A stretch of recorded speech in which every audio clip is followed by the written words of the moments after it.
Hello hello hello hello hello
എല്ലാവർക്കും നമസ്കാരം. പാർട്ടിയുടെ ബഹുമാനപ്പെട്ട സംസ്ഥാന അധ്യക്ഷൻ മാധ്യമപ്രവർത്തകരോട് സംസാരിക്കുന്നതിന് മുമ്പ് പുതിയതായി ഭാരതീയ ജനതാ പാർട്ടിയോട് ചേർന്ന് പ്രവർത്തിക്കാൻ നിശ്ചയിച്ച് ഇവിടെ എത്തിയിട്ടുള്ള രണ്ട് വ്യക്തിത്വങ്ങളെ ഈ സമയം പരിചയപ്പെടുത്തുകയും സ്വാഗതം ചെയ്യുകയും ചെയ്യുകയാണ്. കേരള കോൺഗ്രസ് ബിയുടെ ആലപ്പുഴ ജില്ലയുടെ പ്രസിഡൻ്റായിട്ടുള്ള, നിലവിൽ സംസ്ഥാന സെക്രട്ടറി കൂടിയായിട്ടുള്ള ശ്രീമതി അംബിക വേണുഗോപാൽ ഈ സന്ദർഭത്തിൽ ഭാരതീയ ജനതാ പാർട്ടിയോടൊപ്പം ചേർന്ന് പ്രവർത്തിക്കാൻ നിശ്ചയിച്ച വിവരം അറിയിക്കുന്നു. മറ്റൊന്ന്, സാമൂഹ്യ രംഗത്ത് ഏറെക്കാലത്തെ പരിചയമുള്ള പ്രിയപ്പെട്ട ശ്രീ എ ശങ്കരൻ ഇനി മുതൽ ഭാരതീയ ജനതാ പാർട്ടിയോടൊപ്പം ചേർന്ന് പ്രവർത്തിക്കാൻ വേണ്ടി നിശ്ചയിച്ചിട്ടുള്ള വിവരം കൂടി ഇവിടെ അറിയിക്കുന്നു. രണ്ടുപേരെയും പാർട്ടിയുടെ സംസ്ഥാന അധ്യക്ഷൻ ശ്രീ രാജീവ് ചന്ദ്രശേഖർ അവർ പാർട്ടിയിലേക്ക് സ്വാഗതം ചെയ്ത് സ്വീകരിക്കുന്നു.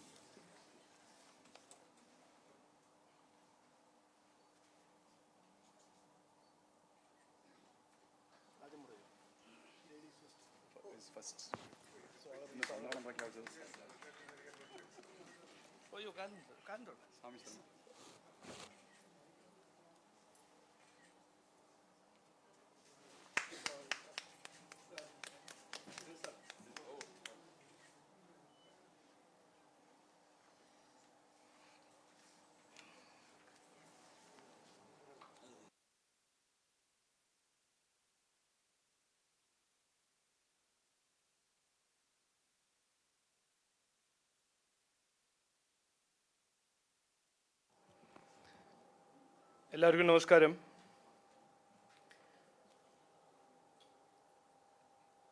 ഒരു കൃത്യമായി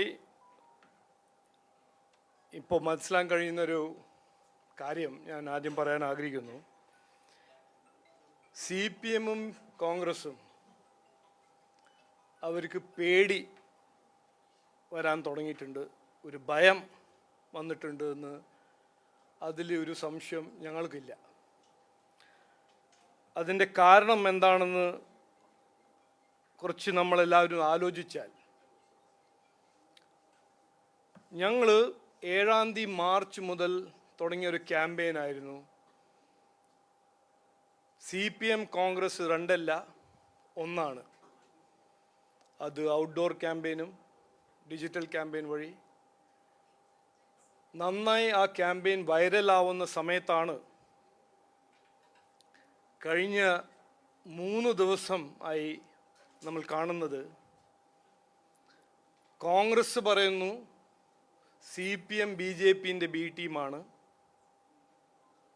CPM പറയുന്നു കോൺഗ്രസ് BJPൻ്റെ ബി ടീമാണ്. അപ്പോൾ ഇതിൻ്റെ പിന്നിൽ എന്താണെന്ന് നമ്മൾ മനസ്സിലാക്കണം. 2 കാര്യങ്ങളാണ് ഇതിൻ്റെ പിന്നിൽ. ഒന്ന്, ഈ രണ്ടല്ല ഒന്നാണ് എന്ന് ജനങ്ങൾ അക്സെപ്റ്റ് ചെയ്യാൻ തുടങ്ങി, മനസ്സിലാക്കാൻ തുടങ്ങി.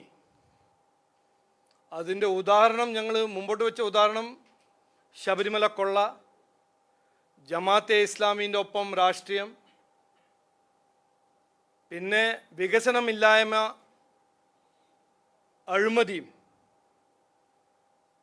ചെയ്യുന്ന രണ്ട് പാർട്ടി CPM-ഉം കോൺഗ്രസ് ആണെന്ന് ഈ 3 ഉദാഹരണമായിട്ട് ഞങ്ങൾ പറയുന്നത്. CPM കോൺഗ്രസ് രണ്ടല്ല ഒന്നാണ്. അതിൻ്റെ അപ്പുറം ഈ രണ്ട് പാർട്ടി അവരുടെ നിലപാട് കഴിഞ്ഞ ഈ നമ്മുടെ രാഷ്ട്രീയ ചരിത്രത്തിൽ അവർ എന്തെല്ലാം ചെയ്തു ഇന്ന് ഞാൻ പറയാൻ ആഗ്രഹിക്കുന്നു. പക്ഷേ ഒന്നാമത്തെ കാര്യം അതായിരുന്നു.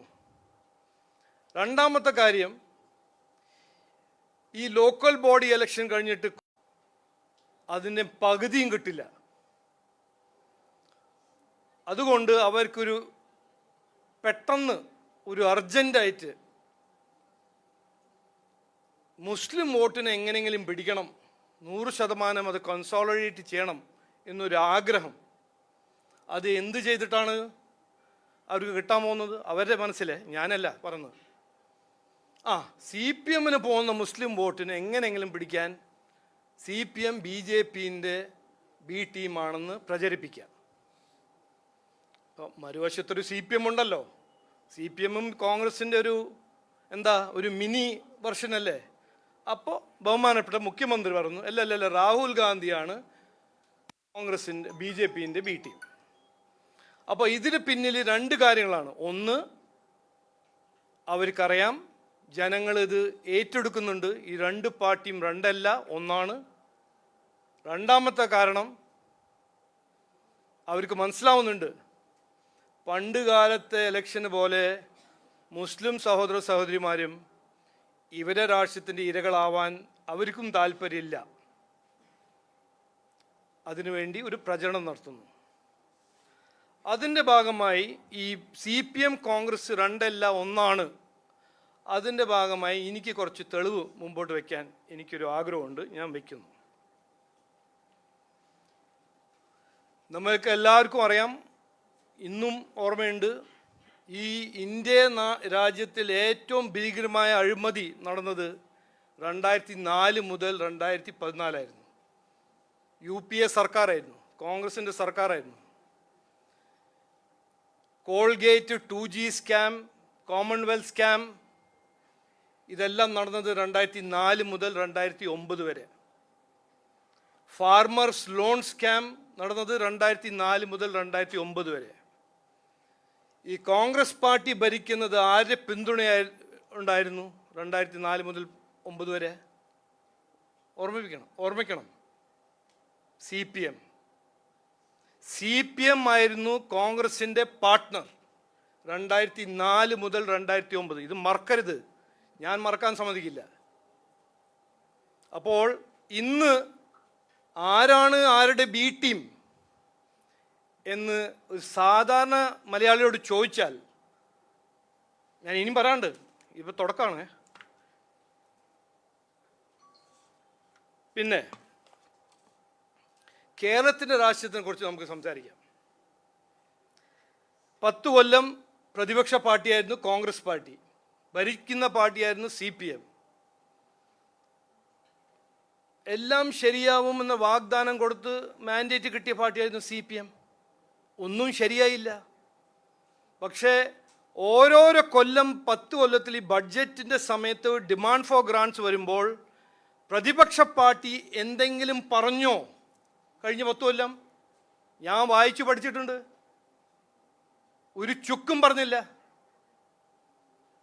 അപ്പം എന്തുകൊണ്ട്? കാരണം CPM കോൺഗ്രസ് രണ്ടല്ല ഒന്നായിരുന്നു കഴിഞ്ഞ 10 കൊല്ലം. പിന്നെ ഈ ലോക്കൽ ബോഡി ഇലക്ഷൻ 2025, ഞാൻ ഇങ്ങനെ ഓരോന്നായിട്ട് ചരിത്രം പറഞ്ഞു തരികയാണ്, തെളിവ്. ജനങ്ങളെ വിഡ്ഢിയാക്കാൻ നടക്കുന്ന കോൺഗ്രസ് പാർട്ടിയും CPM-നെ പൊളിക്കണ്ടേ? ഇത് നമ്മളെല്ലാം ഉത്തരവാദിത്വമല്ലേ? 2025 BJP സിംഗിൾ ലാർജസ്റ്റ് പാർട്ടിയായിരുന്നു അയിരൂർ പഞ്ചായത്തിൽ. പക്ഷേ ആരാണ് കൈ പിടിച്ച് BJP-നെ ഡിഫീറ്റ് ചെയ്യാൻ നോക്കിയത്? കോൺഗ്രസും CPM-ഉം LDF-ഉം UDF-ഉം. അപ്പോൾ ആരാണ് ആരുടെ B ടീം?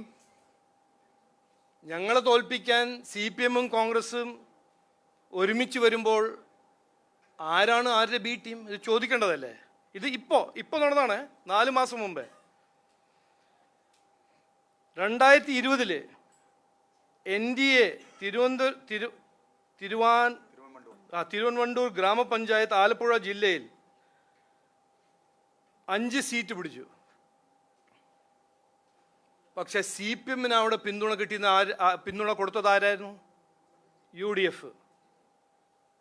ആരാണ് ആരുടെ ബി ടീം? ചോദിക്കേണ്ടതല്ലേ? പിന്നെ ഇവരുടെ ഒരു ഒത്തുകളി, അതിന് ഞാൻ ഒരു 2-3 ഉദാഹരണം പറയുകയാണേ.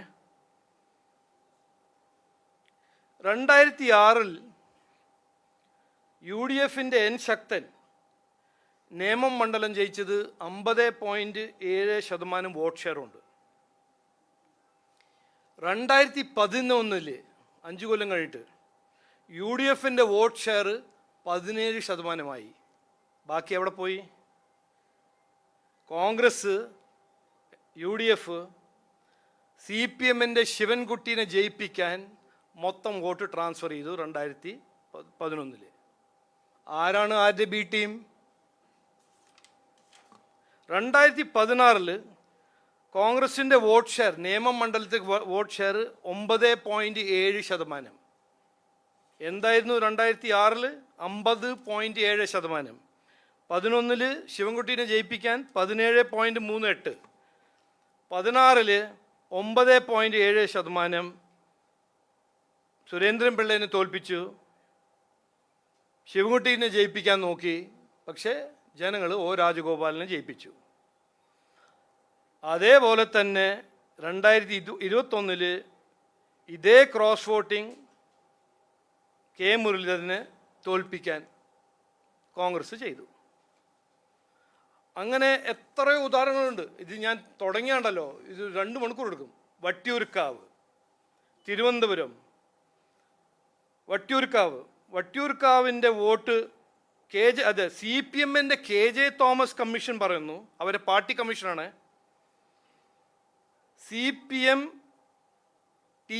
CPMൻ്റെ സ്ഥാനാർത്ഥി TN സീമേനെ 3ാം സ്ഥലത്തേക്ക് മാറ്റിയത് K മുരളീധരന് വോട്ട് ട്രാൻസ്ഫർ ചെയ്തിട്ടാണെന്ന്. ആരാണ് ആരുടെ ബി ടീം? അപ്പോൾ ഞാൻ പറയാൻ ആഗ്രഹിക്കുന്നത്, അതുപോലെ മഞ്ചേശ്വരം 16-21, 24 തിരുവനന്തപുരം ഫീൽഡ് ചെയ്ത വീക്ക് കാൻഡിഡേറ്റ്സ്, വയനാട് അത് എലക്ഷൻ. പിന്നെ ഓരോരോ കൊടുങ്ങല്ലൂർ 2025 40% വോട്ട് പിടിച്ച BJPനെ തോൽപ്പിക്കാൻ കോൺഗ്രസ് ട്രാൻസ്ഫർ ചെയ്ത വോട്ട് ആർക്കാ ട്രാൻസ്ഫർ ചെയ്ത്? CPMന്. അപ്പോൾ ബി ടീം ആരാണ്? A ടീം ആരാണ്? ഇതിൽ ആലോചിക്കണ്ടല്ലേ? ആലോചിക്കണം. പിന്നെ പാർലമെൻറ്റിൽ ട്രിപ്പിൾ തലാഖാണോ, നാഷണൽ രജിസ്റ്റർ ഓഫ് സിറ്റിസൻസ് ആണോ, നാഷണൽ എഡ്യൂക്കേഷൻ പോളിസി ആണോ, വഖഫ് അമെൻമെൻറ്റ് ആക്ട് ആണോ? ഇതിലെല്ലാം ഒരുമിച്ച് വോട്ട് ചെയ്യുന്നത് ആരാണ്? CPM കോൺഗ്രസ് അല്ലേ? അപ്പോൾ എങ്ങനെയാണിത്? ആരാണ് ഇതിൽ A ടീം B ടീം? അത് അവരല്ലേ തീരുമാനിക്കേണ്ടത്. ഓക്കെ, CPM പറയട്ടെ, ഞാനാണ് A ടീം, കോൺഗ്രസ് ആണ് B ടീം. പക്ഷെ ഇവർ തമ്മിലാണല്ലോ AB. എന്നിട്ട് ഈ ഇലക്ഷനിൽ തൊട്ടടുത്ത് തമിഴ്നാട്ടിൽ മത്സരിക്കുന്ന ആരാണ് ഒരുമിച്ച്? CPM കോൺഗ്രസ് അല്ലേ? 27 സംസ്ഥാനവും 8 യൂണിയൻ ടെറിട്ടറിയിൽ പൊളിറ്റിക്കൽ അലയൻസിൽ ആരാണ്? CPM കോൺഗ്രസ് അല്ലേ? അപ്പോൾ ഇന്നു മുതൽ ഈ ഒരു നുണ പ്രചരിപ്പിക്കുന്നത് കോൺഗ്രസും CPM നിർത്തണം. കാരണം ഇത് പറഞ്ഞാൽ ജനങ്ങളെ വിഡ്ഢിയാക്കാൻ ഒരു ശ്രമമാണെന്ന് ജനങ്ങൾ ആലോചിക്കും. അപ്പോൾ അത് നിർത്തണം. നിങ്ങൾക്ക് പേടിയുണ്ടെങ്കിൽ വികസനത്തെക്കുറിച്ച് ചർച്ച ചെയ്യുക. BJP NDAനെ തോൽപ്പിക്കണമെങ്കിൽ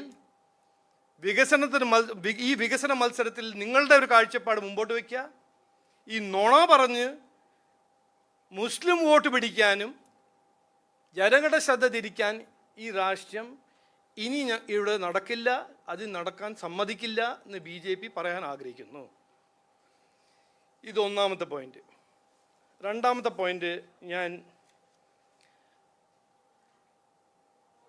കോൺഗ്രസിൻ്റെ രാഷ്ട്രീയം പഠിച്ചൊരാളാണ് ഞാൻ. അപ്പോൾ 2006 മുതൽ എനിക്കൊരു PhD ഒന്നും ഇതുവരെ കിട്ടിയിട്ടില്ല. PhD കിട്ടണമെങ്കിൽ, എനിക്ക് തരണമെങ്കിൽ കോൺഗ്രസ് പോളിറ്റിക്സിനെ കുറിച്ച് എനിക്ക് ഒരു PhD കിട്ടാൻ ഒരു യോഗ്യതയുണ്ട്. കോൺഗ്രസിൻ്റെ ഒരു സെറ്റ് രീതിയാണ്. തോൽക്കാൻ പോകുന്ന ഒരു ഇലക്ഷൻ ആണെങ്കിൽ അതിൻ്റെ ഒരു 10-12 ദിവസം മുമ്പേ ഒരു പുതിയ നെറേറ്റീവ് സെറ്റ് ചെയ്യാൻ ഒരു വലിയ ശ്രമം നടത്തും. എങ്ങനെയെങ്കിലും തെലങ്കാനയിൽ അവർ തോൽക്കാൻ പോകുമായിരുന്നു, നടത്തിയൊരു നെറേറ്റീവ്. എന്തായിരുന്നു നെറേറ്റീവ്? BRS BJPൻ്റെ ഒപ്പമാണ്. അവിടെ നടന്നു. കാരണം അവിടെ BJP റെസ്പോണ്ട് ചെയ്തില്ല. അതുപോലെ 2014 നിങ്ങൾ എന്നെ ഒന്ന് പരിശോധിച്ചു, നിങ്ങൾ റിസർച്ച് ചെയ്തു. മാധ്യമത്തോട് ഞാൻ റിസർച്ച് ചെയ്യാൻ അഭ്യർത്ഥിക്കുന്നു. 14, 19, 24 ഹരിയാന, മധ്യപ്രദേശ്, ഛത്തീസ്ഗഡ്, ഡൽഹി എല്ലാ ഇലക്ഷൻ തോൽക്കാൻ പോകുന്ന മുമ്പ് ഒരു 10 ദിവസം മുമ്പ് തുടങ്ങും ഒരു പുതിയ നെറേറ്റീവ്. അതിൻ്റെ ആദ്യത്തെ ഭാഗമാണ് ഈ CPM BJPൻ്റെ B ടീമാണ്. രണ്ടാമത്തെ ഭാഗമാണ് രാജീവ് ചന്ദ്രശേഖർ സ്വത്ത് അസറ്റ്സ് ഡിസ്ക്ലോസ് ചെയ്യുന്നില്ല എന്ന്.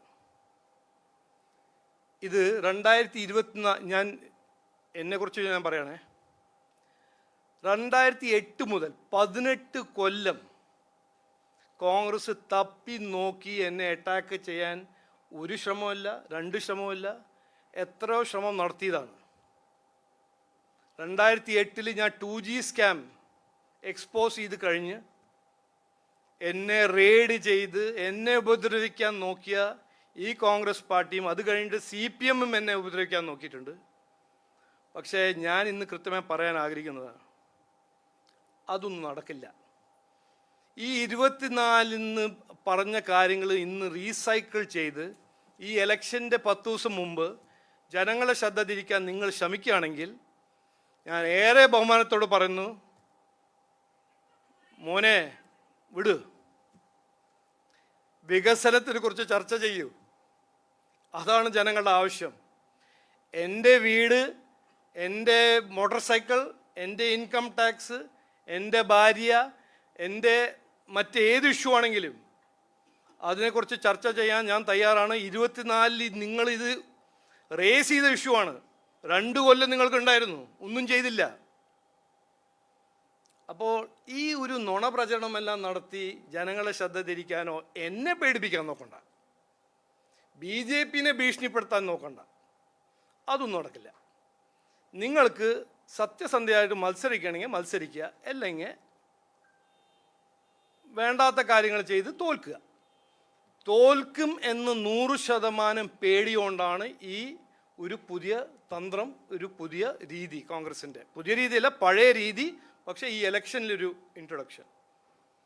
ഞാൻ കൃത്യമായി മാധ്യമ സുഹൃത്തോട് വഴി ഞാൻ എല്ലാവരോടും പറയാൻ ആഗ്രഹിക്കുന്നു, 2004 എന്നെ തോൽപ്പിച്ചത് കോൺഗ്രസും CPM അവരുടെ ഒരു അന്ധധാരണ, പിന്നെ അവർ ഈ സൃഷ്ടിച്ചൊരു നറേറ്റീവ്. ഇന്നും ആ കേസ് അലൈവാണ് ക്രിമിനൽ കോർട്ടിൽ. കോൺഗ്രസിൻ്റെ സ്ഥാനാർത്ഥി പറഞ്ഞു, ഞാൻ സമുദായ നേതാക്കന്മാർക്ക് കാശ് കൊടുത്തിട്ടാണ് ജയിക്കാൻ പോകുന്നത്. അപ്പോൾ അവർ തീരുമാനിച്ചു കഴിഞ്ഞിരുന്നു ഞാൻ ജയിക്കാൻ പോകുന്നു. പേടിച്ചിട്ട് അതൊരു പ്രചരണം നടത്തി. ഇന്ന് അവർ കോർട്ടിൽ പറയുന്നു, ഇല്ല ഞങ്ങൾ പറഞ്ഞില്ല. അപ്പോൾ ഇന്ന് രാവിലെ ഞാൻ പ്രചരണത്തിൽ പോകുമ്പോൾ മാധ്യമ സുഹൃത്ത് എന്നെ കണ്ടു, ഇതിനെക്കുറിച്ചൊന്ന് പറയണം എന്ന് പറഞ്ഞു. എൻ്റെ വീട്ടോ എൻ്റെ ഇൻകം ടാക്സോ ഇതിനെക്കുറിച്ച് കോൺഗ്രസ്സിന് എന്തെങ്കിലും ഉണ്ടെങ്കിൽ കോർട്ടിൽ പോവുക, പരാതി ഫയൽ ചെയ്യുക, ഞാൻ തയ്യാറാണ് അതിന് ഡിഫെൻഡ് ചെയ്യാൻ. 20 കൊല്ലമായി ഞാൻ പോളിറ്റിക്സിൽ, ഒരു ഒറ്റ ബ്ലാക്ക് മാർക്ക് എൻ്റെ പൊളിറ്റിക്കൽ റെക്കോർഡിലില്ല. കോൺഗ്രസ് പറഞ്ഞാലോ, കോൺഗ്രസ് ഒരു നുണ പറഞ്ഞാൽ അതിലൊരു മാറ്റം വരാൻ പോകുന്നില്ല എന്ന് ഞാൻ കൃത്യമായി പറയാൻ ആഗ്രഹിക്കുന്നു. നന്ദി. അത് അവർ പറഞ്ഞു, ആരോപിക്കട്ടെ, അത് ആദ്യം പറഞ്ഞതല്ലേ. 24 ലോക്സഭ ഇലക്ഷനിൽ ഇതന്നെയായിരുന്നു അവർ പറഞ്ഞത്. 100%. അതിൽ സംശയമുണ്ടോ? രണ്ടുപേരും പേടിക്കുന്നുണ്ട്. ഞങ്ങളിപ്പോൾ സീറോന്ന് ഉയർന്നു വരുമ്പോൾ രണ്ടുപേരുടെ വോട്ടാണ് നമ്മൾ കിട്ടുന്നത്. ഇപ്പോൾ ധർമ്മടവും പരവൂർ രണ്ട് സ്ഥലത്തും പോയല്ലോ, ഞങ്ങൾ അദാലത്ത് ചെയ്തല്ലോ. അവിടെ ക്ലിയർ അല്ലേ? 20 കൊല്ലമായി കുത്തിയിരിക്കുന്ന ഒരു MLA ഒന്നും ചെയ്തിട്ടില്ല. മുഖ്യമന്ത്രിൻ്റെ ഒരു നിയോജക മണ്ഡലത്തിലും ജനങ്ങൾക്ക് കുടിവെള്ളമില്ല, ഇലക്ട്രിസിറ്റി ഇല്ല എന്ന് പറയുമ്പോൾ മതിയായി എന്ന് അവർ പറഞ്ഞു. അത് പേടിച്ചിട്ടുണ്ട്. അതിലൊരു സംശയമില്ല. അല്ലെങ്കിൽ എന്തിനാണ് ഈ ഇപ്പോൾ ഒരു 15 ദിവസം മുമ്പ് എന്തിനാണ് ആരാണ് B ടീം ആരാണ് C ടീം എന്ന് പറഞ്ഞ് നടക്കുന്നത്? അത് നിങ്ങൾ ചോദിക്കണം. പെട്ടെന്ന് എന്താണ് ഈ B ടീം ആണെങ്കിൽ B ടീം തീരുമാനിക്കേണ്ടത് ഒരു കൊല്ലം മുമ്പേ അല്ലേ? അല്ല, നോക്കൂ, ഈ രണ്ട് പാർട്ടിയും രണ്ടല്ല ഒന്നാണ് ഞങ്ങൾ ആദ്യം മുതൽ പറഞ്ഞതാണ്. അപ്പോൾ അവർ ഞങ്ങളെ തോൽപ്പിക്കാൻ എന്തും ചെയ്യും, ഏത് ലെവലിൽ വരെയും പോവും. അതിൽ ഒരു സംശയമില്ല. അത് ഞാൻ എന്തിനാ ഇപ്പോൾ പറയണ്ടത്? ഇപ്പോൾ പറഞ്ഞാൽ നിങ്ങൾ അവരോട് പോയി പറയില്ലേ? അത് നോക്കൂ, നിയമപരമായ എന്ത് ചെയ്ത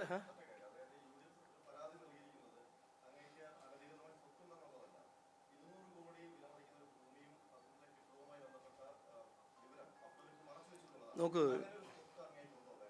ഇല്ല 100% ഇല്ല. അത് ചെയ്യട്ടെ. നിങ്ങൾ എന്തിനാ ഇവിടെ അത് അഡ്ജുഡിക്കേറ്റ് ചെയ്യുന്നത്? അത് കോർട്ടിൽ പോട്ടെ. നിങ്ങൾ എന്തിനാണ് ഇവിടെ? എനിക്ക് അതിൽ താല്പര്യമില്ല. നിങ്ങൾ ചോദിക്കുന്നു, ഞാൻ ഉത്തരം തരുന്നു. അവരല്ല ചോദിക്കുന്നത്. അത് നിങ്ങൾ റിപ്പോർട്ട് ചെയ്താൽ മതി. അവർ ചോദിക്കുന്ന ചോദ്യം കോർട്ട് വഴി, ഇലക്ഷൻ കമ്മീഷൻ വഴി അവർ അന്വേഷിക്കട്ടെ. അല്ല, ഞാനൊരു വിഡ്ഢിയാണോ? നോക്കൂ, അല്ല, നിങ്ങൾ എന്നെ കാണുമ്പോൾ ഒരു വിഡ്ഢീൻ്റെ ഒരു സൈൻ എന്തെങ്കിലും ഉണ്ടോ അവിടെ? ഞാൻ താമസിക്കുന്ന വീട് ഞാൻ ഒളിച്ചു വയ്ക്കാൻ പോവാണോ? ഇത് എന്താണ് നിങ്ങൾ പറഞ്ഞത്? ഇവരെ നോക്കൂ, ഞാൻ ഇത് ഏറെ റെസ്പോൺസിബിലിറ്റി പറയണേ. ഇതൊരു വിഡ്ഢിത്തരമാണ്. ഞാൻ കുറച്ചൊരു അക്കംപ്ലിഷ്ഡ് ആളാണ്. എത്ര കൊല്ലമായിട്ട് കുറച്ച് അനുഭവമുള്ള ഒരാളാണ്. ഇതെല്ലാം എന്നെക്കുറിച്ച് നിങ്ങൾ ആലോചിക്കുന്നുള്ളൂ ഞാൻ ചെയ്യുന്നു. പിന്നെ എന്തിനാണ് ചോദിക്കുന്നത്? ഇത് കോൺഗ്രസ് മാത്രമാണ് ഇത് എന്തിനാണ് ചെയ്യുന്നത്? ഇവർക്കറിയാം 24-ൽ ഇത് തന്നെയാണ് അവർ ചോദിച്ചത്. ഇതന്നെ സെയിം പോയിന്റ്. പിന്നെ 2 കൊല്ലം ഒന്നും ചെയ്തില്ല. ഇത് ചെയ്യുന്നത് എന്തുകൊണ്ടാണ്? ഇത് ജനങ്ങളുടെ ശ്രദ്ധ തിരിക്കാൻ, എങ്ങനെയെങ്കിലും ഒരു കോൺട്രവേഴ്സി മാനുഫാക്ചർ ചെയ്ത് ഇതിനൊരു മെയിൻ ടോപ്പിക് ആക്കാൻ. ഞങ്ങൾ വികസനം പറയുമ്പോൾ നിങ്ങളുടെ 10 കൊല്ലത്തിൽ നിങ്ങൾ എന്ത് ചെയ്തു എന്ന് ചോദിക്കുമ്പോൾ ഇത് അവർക്കൊരു കൺവീനിയൻറ്റ് സ്ട്രാറ്റജി അല്ലേ? പക്ഷെ ഞങ്ങൾ സമ്മതിക്കില്ല. അതാണ് വ്യത്യാസം. സന്തോഷം മാറ്റി വെക്കട്ടെ. അത് എല്ലാവരുടെയും കുറേ നോമിനേഷൻ ഫോം മാറ്റി വെച്ചിട്ടുണ്ടല്ലോ. കാരണം ഞാൻ മനസ്സിലാക്കുന്നത്, എനിക്കറിയില്ല, പരാതി വരുമ്പോൾ അത് ഇലക്ഷൻ കമ്മീഷൻ്റെ ഉത്തരവാദിത്വമാണ് പരാതി ഇൻസ്പെക്ട് ചെയ്യാൻ നോക്കാൻ. അവർ നോക്കട്ടെ.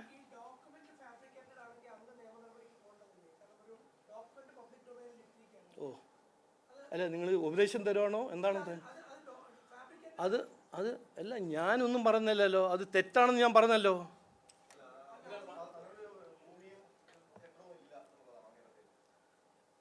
അല്ല, എന്താണ് നിങ്ങളുടെ ചോദ്യം? കൃത്യമായി ചോദിച്ചാൽ ഞാൻ പറയാം. അങ്ങനെ ഭൂമി ഇല്ല എന്ന് ഞാൻ പറഞ്ഞിട്ടില്ലല്ലോ. ആ ഭൂമി, ആ വീട് എൻ്റെ അല്ല, ഒരു കമ്പനീൻ്റെ ആണ് എന്ന് ഞാൻ കൃത്യമായി ഇന്ന് ക്ലാരിഫൈ ചെയ്യുന്നു. പോരെ? അല്ല, വീടുണ്ട്, നല്ല വീടുമാണ്. ഞാൻ വളരെ സ്നേഹത്തോട് ഉണ്ടാക്കിയൊരു വീടുമാണ്. അതെല്ലാം കറക്റ്റാണ്. പക്ഷെ ആ വീട് എൻ്റെ പേരിലല്ല. അതാണ് പോയിന്റ്. അതെ, ഓക്കെ. അത് ഞാൻ ക്ലാരിഫൈ ചെയ്യാം. വേണമെങ്കിൽ ക്ലാരിഫൈ ചെയ്യാം. ഇത് നിങ്ങൾക്ക് അത് മനസ്സിലാക്കണമെന്ന് ഞാൻ പറയുന്നത്. വീട് ഓൺ ചെയ്യുന്ന ഒരു പാർട്ട്ണർഷിപ്പ് ഫേമാണ്. ആ പാർട്ട്ണർഷിപ്പ് ഫേമിൻ്റെ പാർട്ട്ണറാണ് ഞാൻ. ഇലക്ഷൻ കമ്മീഷൻ എഫിഡവിറ്റ് പ്രകാരം നിങ്ങൾ ഒരു കാൻഡിഡേറ്റിന് ഡിസ്ക്ലോസ് ചെയ്യേണ്ടത് കാൻഡിഡേറ്റിൻ്റെ ഡയറക്റ്റ് ഇൻട്രസ്റ്റ്. മനസ്സിലായില്ലേ? അപ്പോൾ ഡയറക്റ്റ് ഇൻട്രസ്റ്റ് ആ എഫിഡവിറ്റിൽ ഡിസ്ക്ലോസ് ചെയ്തിട്ടുണ്ട്. അതാണ് പാർട്ട്ണർഷിപ്പ് ഫേമിൻ്റെ ഇൻട്രസ്റ്റ്.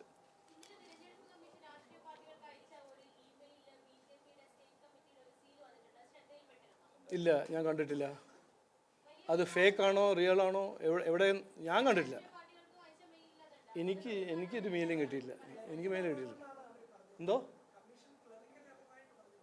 അത് കമ്മീഷനോട് ചോദിച്ചാൽ പോരെ. ഞാൻ കമ്മീഷനിലല്ലോ. ഇനിയിപ്പോൾ എല്ലാം എന്നെ ആക്കണ്ട.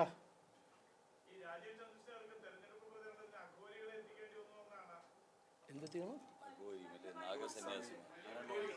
അത് ഞാനല്ല കേട്ടോ. ഞാൻ അവിടുന്ന് നടന്നു പോകുമ്പോൾ ഇവർ ഒരു വണ്ടിയിൽ ആയിരുന്നു.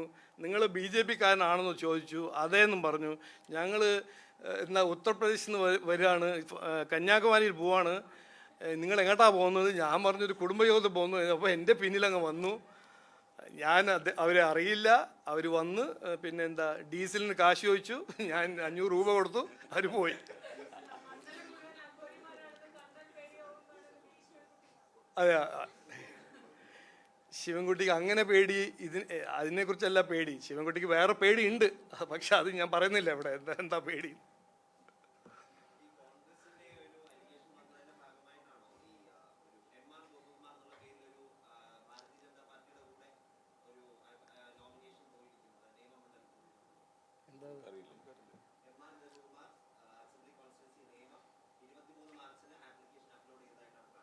ഓ, ഇനിയിപ്പോൾ MR ഗോപകുമാർ എന്നോട് പറഞ്ഞിട്ടില്ല. ശരി, അങ്ങനെയാണെങ്കിൽ ശരി, നമസ്കാരം.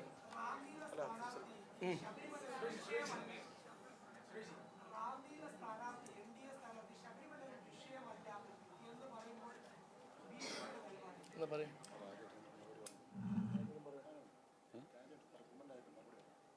അത് കുമ്മനം രാജേട്ടൻ അതിന് മറുപടി നൽകിയിട്ടുണ്ട്. അതാണ് പാർട്ടിയുടെ മറുപടി. ശബരിമല ഉൾപ്പെടെയുള്ള എല്ലാ വിഷയങ്ങളും വിശ്വാസ സംരക്ഷണ വിഷയവും ഈ കേരളത്തിൻ്റെ സുരക്ഷിതത്വവും വികസനവും അതാണ് BJPയുടെയും NDAയുടെയും കോർ വിഷയങ്ങൾ. അത് ശബരിമല മാത്രമല്ല, ഏതൊരു വിശ്വാസിയുടെയും വിഷയങ്ങൾ അത് NDAയുടെ വിഷയമാണ്. വിശ്വാസ സംരക്ഷണം നമ്മുടെ ഒരു പ്രധാന വിഷയമാണ്. അത് ശബരിമലയെ സംബന്ധിച്ചിടത്തോളം വിശ്വാസ സംരക്ഷണം മാത്രമല്ല, അവിടെ സർക്കാർ വിലാസം കൊള്ളയാണ് നടന്നിരിക്കുന്നത്. ഒരു സർക്കാർ സംവിധാനം ക്ഷേത്രം കൊള്ളയടിക്കുന്നതിൻ്റെ ഒരു വലിയ ഉദാഹരണമാണ് ശബരിമലയിൽ സംഭവിച്ചിരിക്കുന്നത്. അപ്പോൾ ശബരിമല കേവലം വിശ്വാസ സംരക്ഷണത്തിൻ്റെ വിഷയം മാത്രമല്ല, ഒരു സർക്കാർ നടത്തുന്ന കൊള്ള, ക്ഷേത്രങ്ങൾ പോലും കൊള്ളയടിക്കുന്ന സർക്കാരാണ് എന്നതാണ് ഇവിടുത്തെ ഏറ്റവും പ്രധാനപ്പെട്ട വിഷയം. അതുതന്നെയാണ് NDAയുടെ വിഷയവും. അദ്ദേഹത്തിന് എന്തെങ്കിലും തെറ്റിദ്ധാരണ ഉണ്ടെങ്കിൽ അത് അദ്ദേഹം മനസ്സിലാക്കും. കുഴപ്പമൊന്നുമില്ല. ശ്രീ രാജീവ് ചന്ദ്രശേഖരൻ്റെ നോമിനേഷൻ സ്വീകരിച്ചിട്ടുണ്ട്. എല്ലാവർക്കും ഒരു സന്തോഷ വാർത്ത അറിയിക്കും. ആർക്കാണ് സങ്കടം? ആർക്കാണ്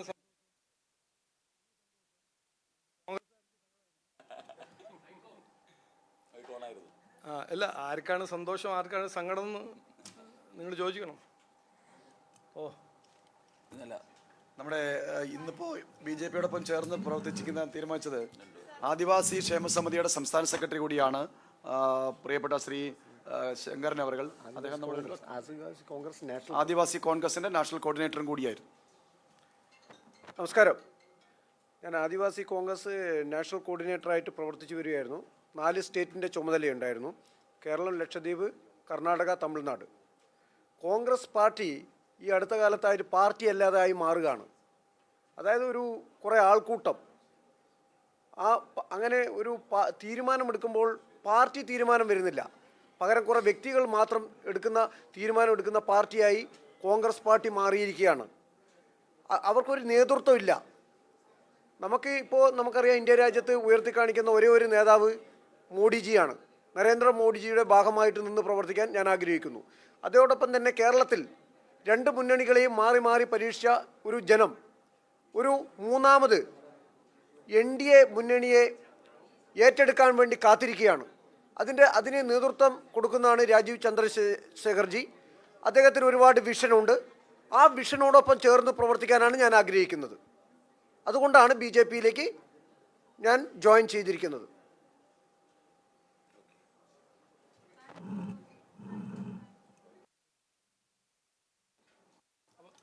എല്ലാവർക്കും നന്ദി.